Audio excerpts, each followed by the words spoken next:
First of all, thanks Solar Steve. We totally appreciate it. Solar Steve is the man. He's the man. If you don't use him, you're making a huge mistake.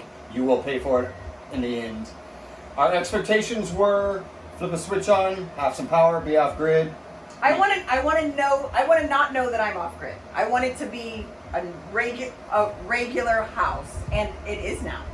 He surpassed our expectations. We have loaded it up with everything we could possibly think of, less like a dishwasher or washing machine, which we plan to add.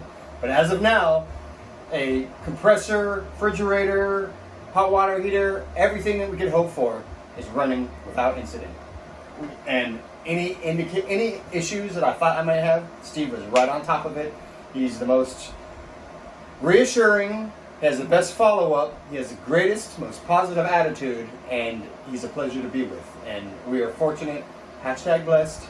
He's got choke aloha and big mahalo, brother. We totally appreciate it. We love you, Steve!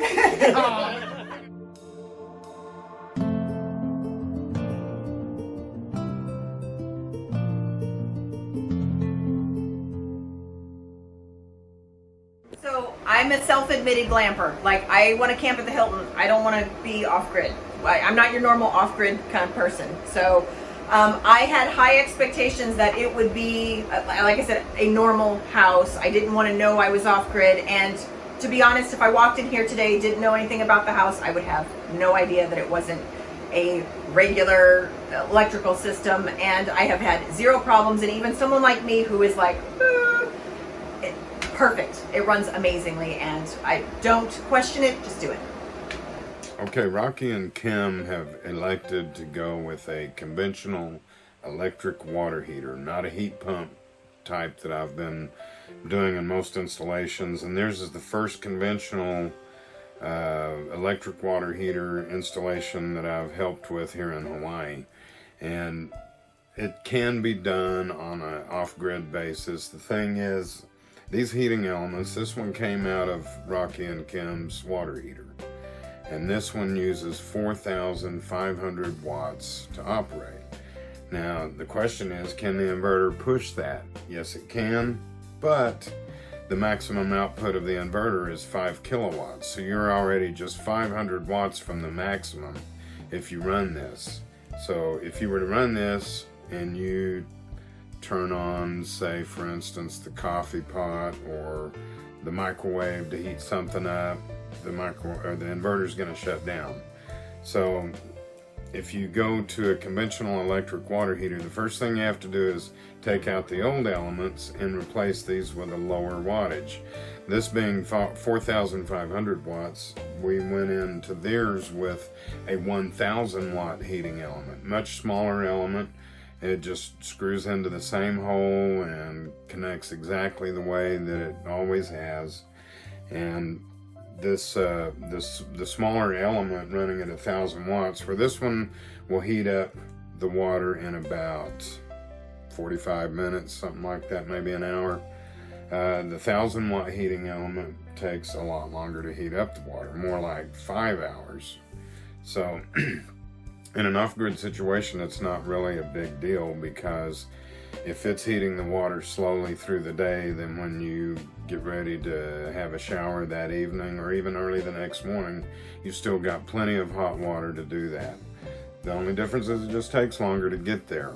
And also we have to do it in a smart way. You don't want that water heater to come on in the middle of the night and suddenly start using up 1,000 watts of electricity from the batteries. So I use the inverter's intelligence to control when that water heater goes on and off. So what I do is I program it, the battery voltage comes up, and once it hits 55 volts, it turns that heating element on in their water heater using a relay that it turns on. So the inverter turns on this relay, and then that relay turns on the water heater. Reason you don't do it directly from the inverter is because that relay in the inverter will not handle very much power at all. So you want to get the big loads outside of that little relay that operates everything. So once the voltage hits 55 volts in their system, their water heater turns on and it starts slowly heating the water. if for some reason it gets real super cloudy and the panels aren't putting out quite enough power and the battery voltage starts slowly drifting down, or when it gets dark at the end of the day, and as soon as the voltage hits 51 volts, it cuts that power off to the water heater, and it's done until the next time the voltage comes up, which will be when the clouds go away or the next morning when the sun comes up. So they have hot water, and we're going to see how well that works over time. I think just based on what I've seen just over the last couple of days, I think it's going to work really good for them, and I think they're going to be really happy with it. Now I want to talk also about the hybrid water heaters that I've been doing a lot lately. You know, whenever I did the hack on them and I showed you how to do that, you know, we started out with the little lamp socket and the little 25 watt bulb, and you know, we put that on the side of the water heater and the light comes on instead of the heating element, so the water heater kind of looks like R2-D2 sometimes, and it's kind of cool to see it. But I have made this recent discovery that instead of buying this little $2.50 240 volt bulb and the $1 light socket that it screws into, I can now use this 3-cent resistor, and this is a 470k ohm resistor, and it gets the power down to 1/8 of a watt, and actually a little bit less than 1/8 of a watt.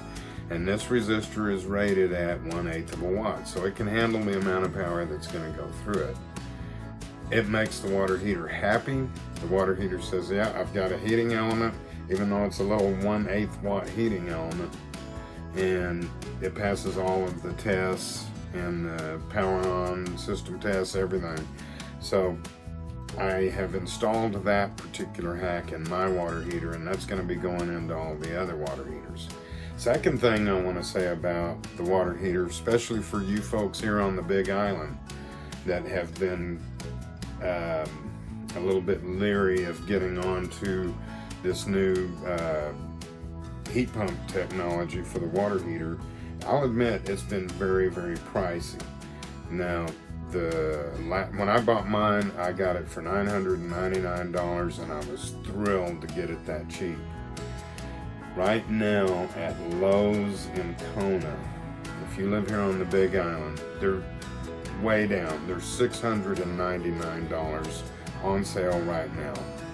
And I'm going to be going to Kona in the next couple of weeks, so if you want one and you're over here on the east side of the island, get with me and you can get me the money, and I'll go get them all for everybody, and when I come back I'll distribute them to who all wants them. Right now I'm going to go get 2, but if you live over here on this side of the island and you've been thinking about getting one, don't really have the means to go fetch it, and you're able to do the $699 where you couldn't do the $999, look me up and I'll see what I can do for you. If you got the money to pay for it, I'll be happy to go get it for you.